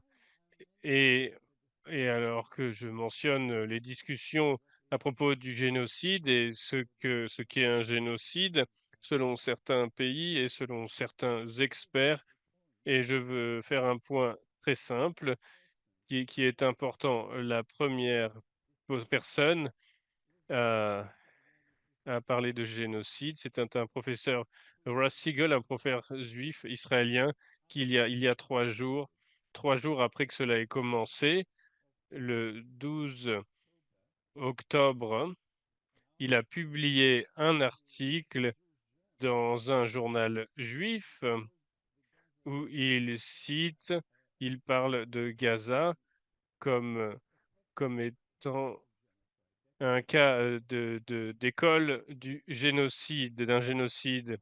Et en un mois, une centaine d'experts, pour la plupart des juifs israéliens, incluant moi, ont signé une lettre disant que c'est un génocide et que c'est comme cela que nous devrions le traiter. Et ensuite, beaucoup ont joint ces premières centaines de signataires, et cela inclut des gens dont vous pourriez connaître les noms, comme le professeur Omel Doktorf, professeur Ilham Papé, euh, professeur Daniel Batem, professeur Almos Goldberg, professeur Ishaï Lioshevski, professeur Imbrandre, professeur Avi Schlein, professeur René Tlentin, et je ne vais pas aller dans tous les noms. Donc, en fait, c'est le premier groupe de personnes qui ont appelé ces crimes horribles comme étant un génocide, se l'ont identifié et qui l'ont identifié et se sont opposés, l'ont condamné. C'était des Israéliens juifs. Et je suis très heureux que ce soit le cas, parce que cela veut dire qu'il y a un certain espoir pour les Juifs israéliens après le sionisme. Mais ces professeurs, ce sont des amis à moi, ils ne sont pas des représentants typiques de la du public israélien en général. Aujourd'hui, nous avons entendu que le professeur Olmar Schatz, un autre Israélien, un autre opposant à ce génocide, a, a montré à la Cour internationale de justice, et il a présenté un cas avec différents étudiants qui ont travaillé pour toute une année contre 8 leaders israéliens comme étant des génocidaires. Ils demandent à la Cour internationale de justice de faire des arrestations, de lancer des mandats d'arrêt pour ces personnalités. Cela inclut le président, le premier ministre, différents ministres et beaucoup de membres du cabinet. Et donc, ils en montrent 8 en particulier, parce qu'avec ces 8, c'était la cause, cela a été très grand. Ils ont travaillé là-dessus pendant une année entière. Et donc, on voit que les Juifs israéliens qui s'opposent au sionisme et qui sont opposés au sionisme, ils sont très importants à montrer dans leur rôle pour montrer ces crimes. Je veux parler du cessez-le-feu maintenant que nous avons soi-disant eu depuis, depuis mercredi. Bien sûr, depuis mercredi, 127, ou je ne sais pas sûr du nombre exact actuellement, mais ce matin, depuis le nombre actuellement, je veux dire à l'heure actuelle, mais des gens ont toujours été tués. depuis que ce cessez-le-feu a été signé. Et, et ce qu'ils ont fait au Liban, c'est un exemple. Immédiatement après que le cessez-le-feu ait été signé avec le Hezbollah et le Liban, ils ont commencé à bombarder et recommencé à bombarder au Liban et ils n'ont jamais arrêté. Donc Israël va signer cet accord de cessez-le-feu, mais immédiatement, ils peuvent le, le, ne pas le respecter, y mettre un terme. Et nous avons un meeting, il y a un meeting du cabinet, ils ont un meeting du cabinet à Jérusalem et ils en discutent de comment est-ce qu'ils pourront mettre fin à cet accord et que donc la guerre continuera. Et Netanyahou, un jour après avoir signé cela, le matin suivant, il a déjà dit, nous n'allons pas le faire, nous n'allons pas l'honorer. Il n'a pas dit ces mots, mais il a dit, nous allons continuer la guerre. C'est donc le genre de choses auxquelles nous nous attendons. Et malheureusement, un cessez-le-feu, c'est juste cela. C'est juste un délai dans le génocide et depuis le début, j'ai été totalement opposé à des demandes de millions de personnes marchant dans différents pays, criant cessez-le-feu maintenant, parce que ce que cela veut dire, cela ne veut pas dire la fin du génocide, cela ne veut pas dire la fin du sionisme, cela ne veut pas dire la fin de l'occupation, cela veut juste dire ayons une pause de 5 minutes dans un jeu de football. Je suis opposé à avoir des slogans à court terme parce qu'ils ne veulent rien dire. Et maintenant, nous voyons le danger que représente ce genre de slogan. Et comme Scott et d'autres, je veux dire que oui, ces 8 perceurs que le professeur Schatz accuse maintenant pour étant des gens qui mènent le génocide, ils devraient être devant la Cour internationale de justice aussi vite que possible, devant la CIJ au plus tôt. Je- et, au- et Netanyahu n'est pas un Américain ou un Britannique ou mais donc en tout cas non, je ne m'attends pas à ce que les Américains, les Britanniques soient prêts ou d'autres puissances américaines sont prêts à attaquer devant la Cour internationale de justice Netanyahou.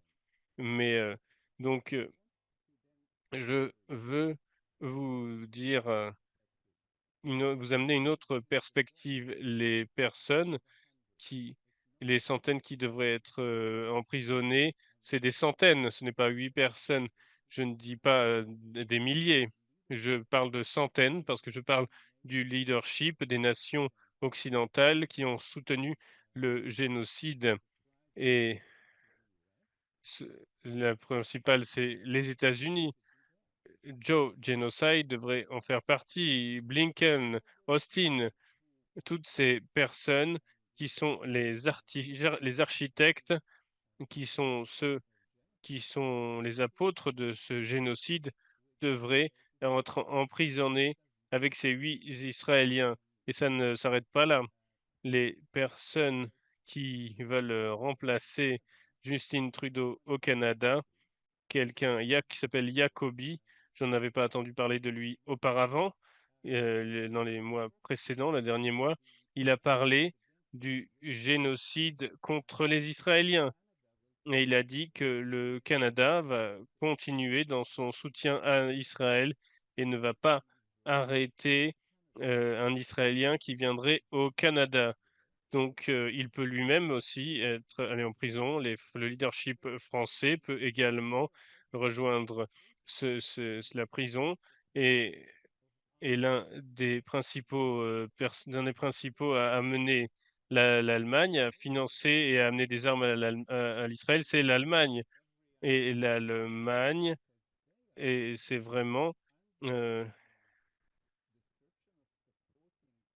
sous l'idée de décrire pour soutenir les Juifs par rapport à ce qu'il y a eu avec l'Holocauste, eh ben, pendant la Seconde Guerre mondiale, et ben, du coup, ils soutiennent Israël quoi qu'il arrive, quoi qu'il fasse.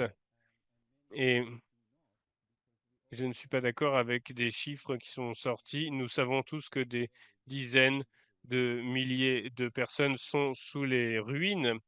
Donc, beaucoup de dizaines de milliers meurent de maladies, de famine, pour le manque d'eau, pour le manque d'infrastructures qui ont été détruites. Ils sont sous les ruines, où ils sont donc ils sont sur une tombe à ciel ouvert. Ils ne peuvent pas aller vers un hôpital parce qu'il n'y a plus d'hôpitaux pour les soigner. Donc, c'est pas juste cela, mais l'Occident a soutenu ce génocide. C'est un génocide occidental mené par Israël. Et donc, Israël le mène pour ses propres raisons. Donc, pour qu'il puisse avoir le contrôle sur toute la Palestine, qu'avec les Juifs, colonisant toute la Palestine.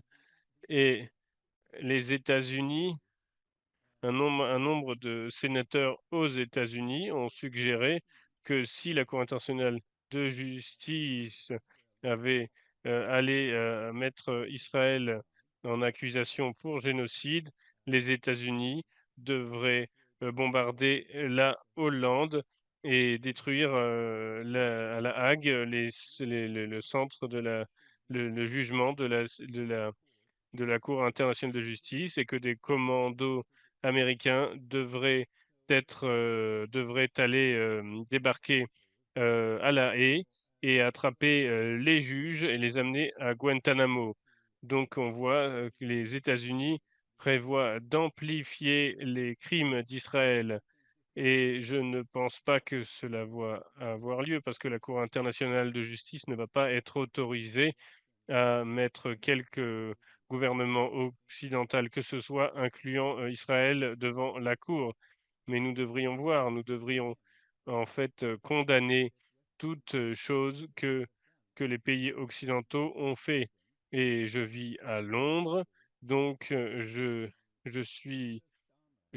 sais que Keir Starmer, le nouveau Premier ministre du Labour, euh, pour euh, pour toute la période dans laquelle il a été à son poste, mais aussi avant qu'il soit au bureau, à son poste. Il a soutenu la famine, il a soutenu l'empêchement, la suppression de l'eau et de l'énergie, de l'essence, la livraison à Gaza. Il continue à soutenir la livraison d'armes. Il a livré des armes à Israël. Il a baissé un peu la livraison d'armes pour pouvoir dire j'ai fait quelque chose, mais non, ils ne font rien. Avec l'Allemagne et la Grande-Bretagne est maintenant un endroit où les Palestiniens, d'autres Arabes et aussi des Juifs et des Israéliens qui soutiennent la Palestine et le disent, ils se sont mis en prison, et je l'ai été moi-même il y a 2 mois. J'ai été moi-même en prison il y a 2 mois. Et, et la Pologne, que je n'ai pas encore mentionné, a invité Netanyahou, un génocidaire.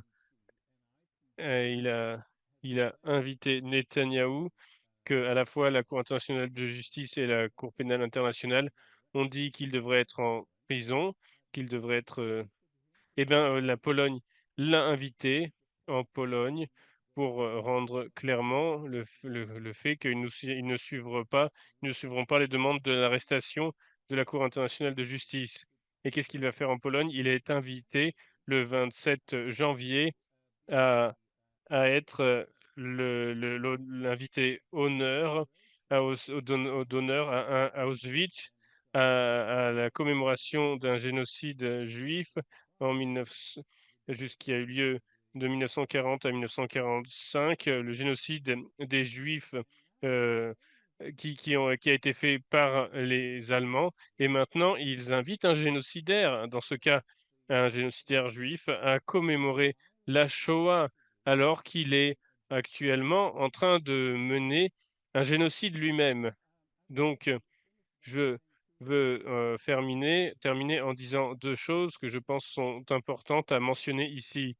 La première, c'est qu'il n'y aura pas de paix, pas pas de développement, pas de développement réel, pas juste à Gaza, mais nulle part au Moyen-Orient, jusqu'à ce que le sionisme et qu'on mette fin au sionisme. Le sionisme, c'est le dernier projet colonial qui a été développé. J'espère que c'est le dernier parce que je ne vois pas que le colonialisme va développer un autre bâtard tel que le sionisme, mais c'est maintenant impliqué. Le sionisme est impliqué dans un grand nombre de pays au Moyen-Orient. Les bombardements en Syrie, ils ont pris plus de territoire en Syrie, comme vous le savez. Ils le font tous les jours. Ils sont impliqués au Liban et actuellement, il y a un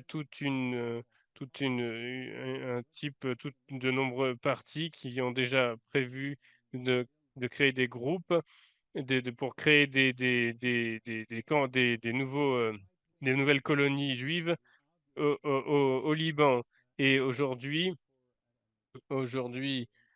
Israël, on parle d'Israël de la rivière à la mer, c'est le nom de l'appel du gouvernement Netanyahou et du parti du Likoud de Netanyahou, mais ils disent en fait de l'Euphrate au Nil, carrément. C'est ce qu'ils disent. Mais bien sûr, alors que Gaza a été détruit, alors que des dizaines de milliers d'enfants et de bébés ont été tués, des dizaines de milliers d'autres aussi, ils, ils, euh, ils, ils comptent. Ça ne- Donc, ils prévoient ils ont parlé de mettre des colonies à Gaza. Ça n'a pas encore lieu, mais ce n'est pas, ils n'ont pas abandonné le projet. Veulent le faire, ils veulent le faire partout et ils veulent bombarder l'Iran et ils veulent soumettre l'Iran et ça ne peut pas être fait sans les États-Unis. Et je ne signerai pas le fait que Trump s'y opposera. Et, et quand Excusez-moi, je suis vraiment désolé de vous interrompre, mais nous avons d'autres personnes. Si vous pouviez juste prendre une dernière minute pour, pour résumer. Mais nous apprécions vraiment énormément que vous soyez là. Le dernier point que je veux faire en une minute, c'est que la vie ne peut pas continuer à Gaza telle qu'elle est aujourd'hui et que nous devons aller contre Israël comme une force qui veut détruire le Moyen-Orient. En 1978, en 1973, l'Afrique du Sud a été enlevée de, des États-Unis. C'était une blague comparé à ce que fait Israël aujourd'hui. Mais pensons, ce sont les Nations Unies qui ont créé cette crise avec la résolution créant Israël. Aujourd'hui, il faudrait faire cela. Il faudrait que les Nations Unies fassent cela contre Israël face à ce génocide.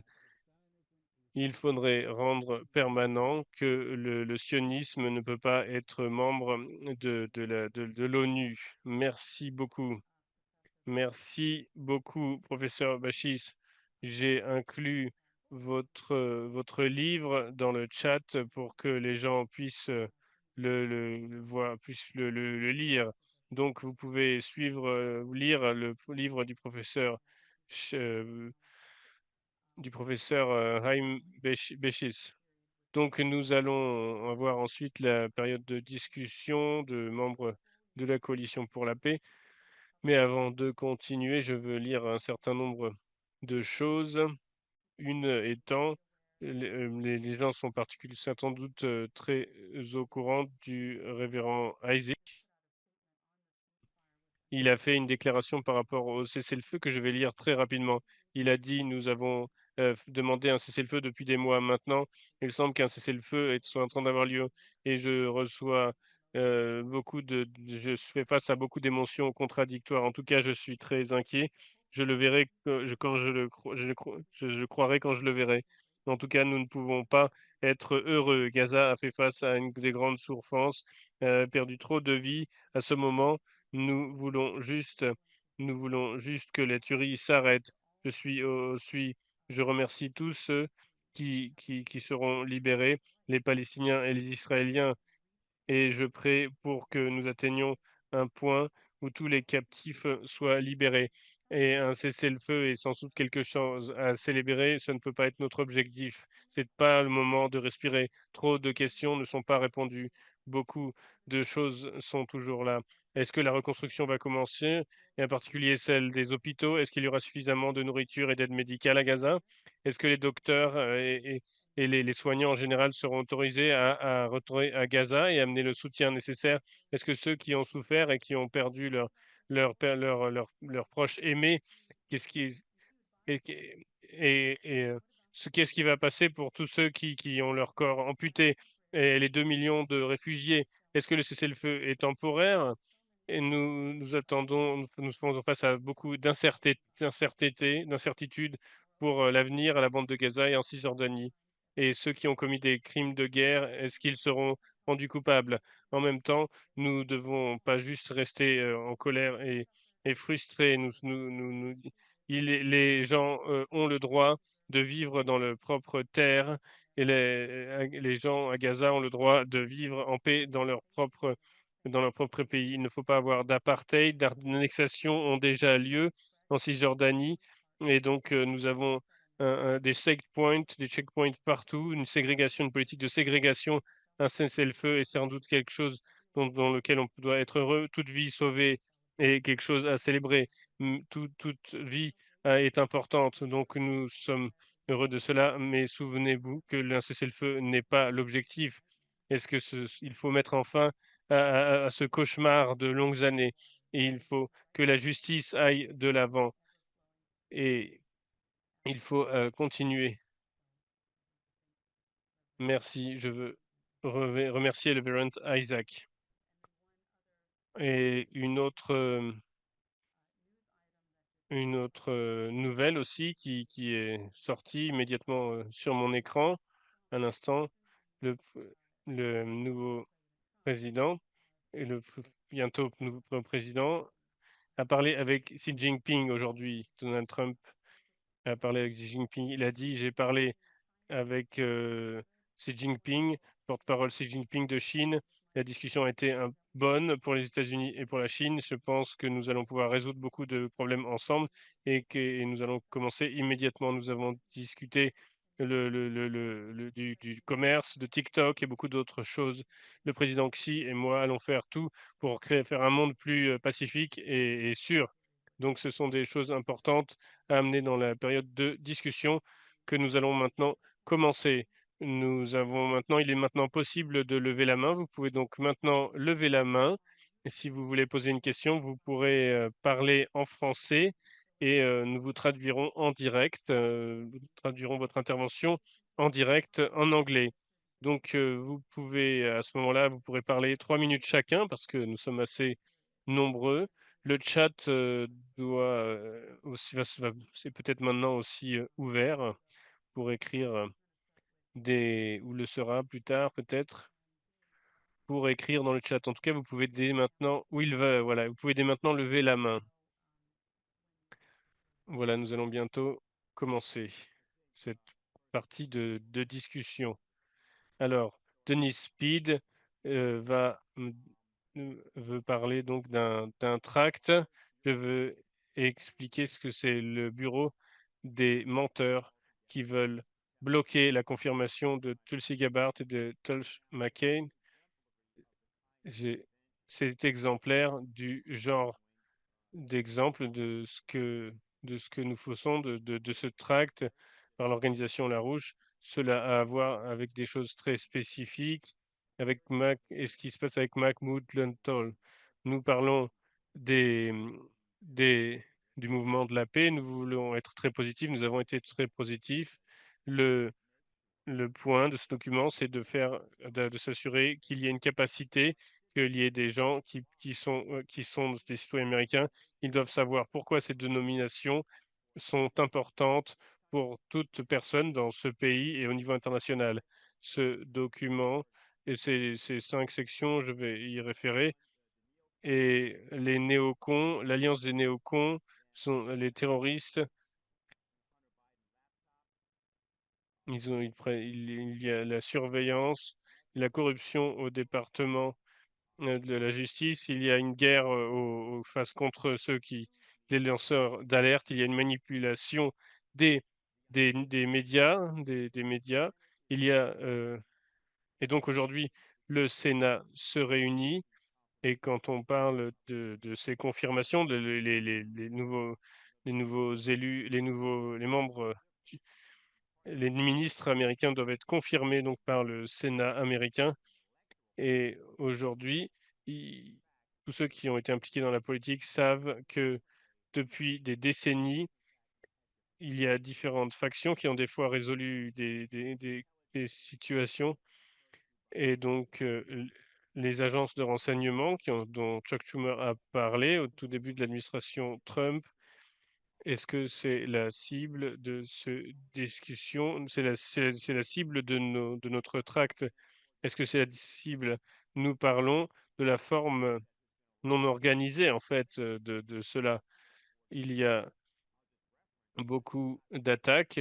Je vais faire référence à ce que Scott Rittert, il a fait un événement, et c'était il y a 2 jours, où où José Vega, qui est là, devait l'aider parce que l'événement de Scott a été fermé, a été empêché par certaines personnes qui sont membres de, d'Ukrainiens, qui sont membres du centre NEFO, le centre pour contrer la désinformation. Je veux référencer cela juste parce que les gens doivent comprendre que ceux qui savent à propos de ces sujets, ils savent que ce dont on parle, c'est une police secrète. Ce n'est pas juste le Deep State. Ils opèrent contre toutes sortes de forces politiques depuis une longue période. Et moi-même, ma femme et moi, nous avons été jugés avec Lyndon LaRouche. Il a été jugé ensuite. Il a été, il a été jugé sur un sujet. Il a été en prison à un moment. Et donc, ces cas ont été les précédents, les, ce qui doit sortir, maintenant les jugements qui doivent avoir, avoir lieu.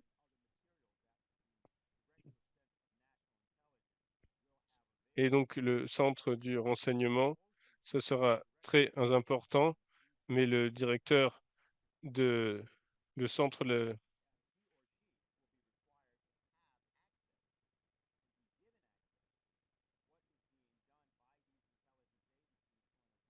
et ce que font ces agences de renseignement,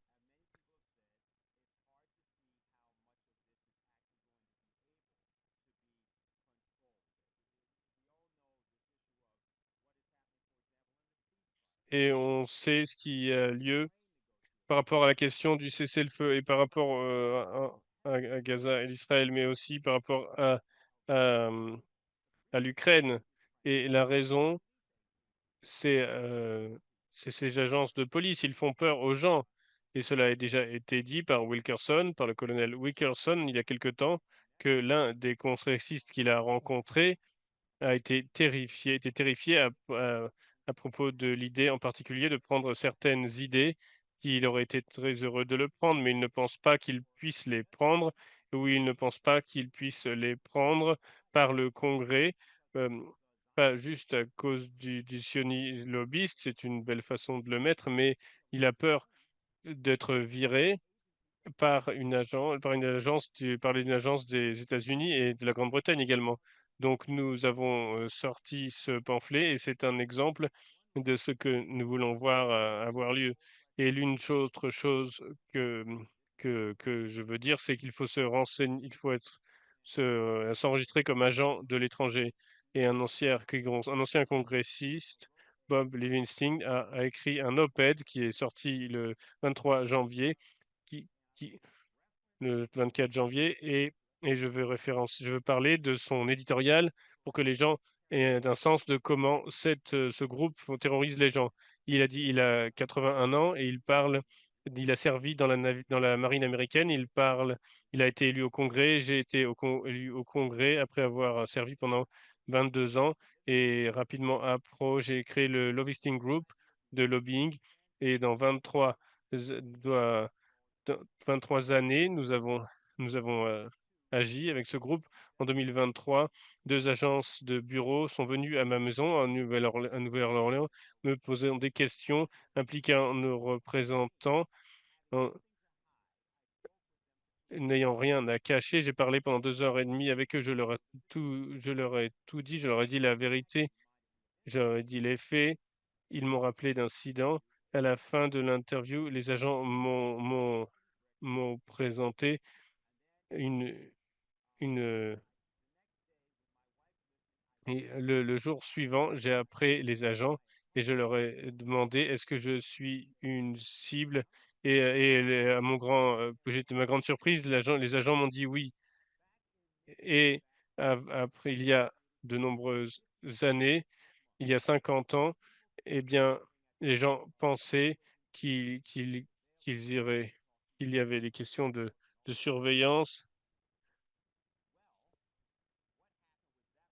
Qu'est-ce qui s'est passé? Tout cela a été fermé. Ce que nous avons besoin, c'est d'un nouveau comité, et beaucoup d'entre nous sur cet appel pas juste été arrêtés, nos vies ont été menacées. Certaines personnes n'ont pas juste été menacées, par exemple El Larouche qui a été attaqué par deux, qui a été attaqué, qui ont essayé d'attaquer, de la tuer, elle et son mari, en 86. Il y a eu des agents américains qui ont été envoyés autour de leur maison, et dans l'objectif de créer une situation où il pourrait y avoir une tuerie. Et la question par rapport à Tulsi Gabbard et Pertale, leur nomination, c'est que si quelqu'un qui ne fait pas partie du réseau du renseignement, qui sont placés dans ces positions, alors il est possible pour le reste d'entre nous de demander, comme cela a été dit il y a quelques instants, de mettre ces gens. Nous devons avoir des tribunaux, nous devons faire des enquêtes. Mais je ne veux pas prendre plus de temps. Je veux juste indiquer aux gens que ce dossier est disponible, et c'est un marqueur du genre de travail que nous devons tous faire, et le complexe militaro-américain, et comme BlackRock et d'autres, nous devons mettre cela dans cet environnement, et nous allons trouver, je pense, nous avons un pouvoir que nous ne pensions pas que nous avions sur le Deep State. C'est vraiment c'est un État policier. Nous devons juger ces gens-là.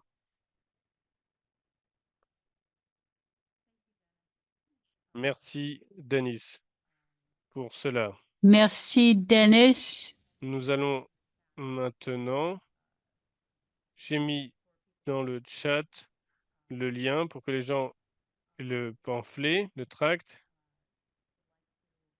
Si vous voulez avoir un document papier, vous pouvez nous contacter.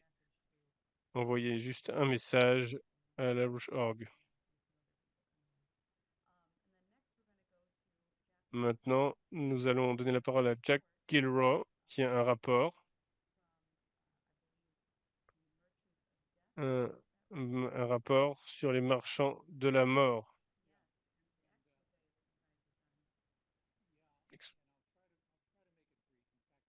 Je vais être bref. Je ne veux pas dépasser la limite. Le mercredi dernier, le tribunal des marchands de la mort a eu lieu sur à peu près 2 heures. C'était vraiment excellent, organisé par Brad Wolf de Pennsylvanie, ensemble avec Dick et Kathy Kelly, qui travaillent contre la guerre. Et ils ont préparé une série de vidéos qui sont disponibles, qui